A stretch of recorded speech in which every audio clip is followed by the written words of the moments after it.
So ito yung magiging resulta ng palayan mga idol, mga ka-farmers. Halos lahat ng dahon talaga, no, kung papansinin nyo ay parang hinog na mga idol, mga ka-farmers. Ito po ay jackpot 102 mga idol, no, na tinanim ng isa sa mga ka-farmers namin dito. Ayan.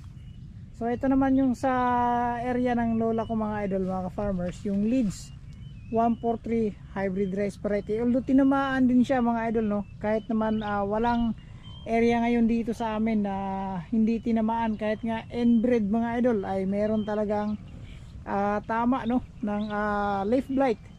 Pero pag once na spray tayo mga idol, kahit papano ay mababawasan talaga, no, o hindi talaga magiging severe yung paninilaw ng tip ng dahon. Hindi katulad dito mga idol, oh. So ay talagang totally damage na, no. Although yung mga flag leaf niya mga idol ay mayroong ang iba ay may mga damage, yung iba naman ay wala pa. So hopefully hindi siya kakalat mga idol, no, o hindi matatamaan yung flag leaf. So nangyari na sa amin to before mga idol, mga ka-farmers, no, na tinamaan yung mga flag leaf talaga ay talagang makakabawas talaga sa ani mga idol, mga ka-farmers. Although yun nga pati dun sa atin mga idol, no.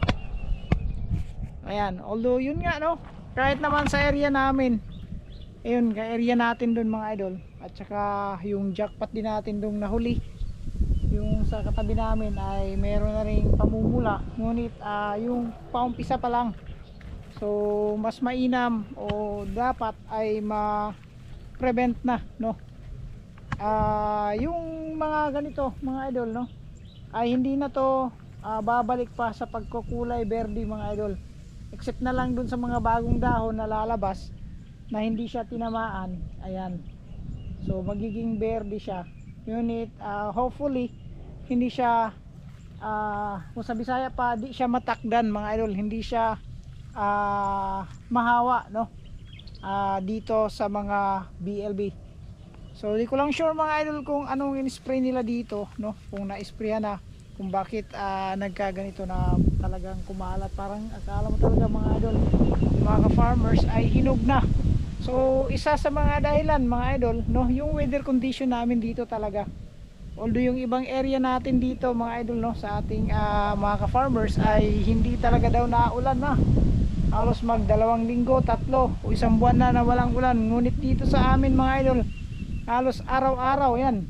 Pinatikim tayo ng maliwanag, no. Yan, maliwanag yung ano, pero malakas na hangin at saka mga pabugso-bugsong rain showers yung nararanasan namin.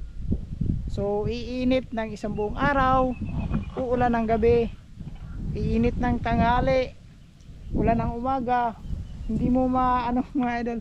So dala po ito ng shear line, no, na tumatama ngayon dito sa aming area.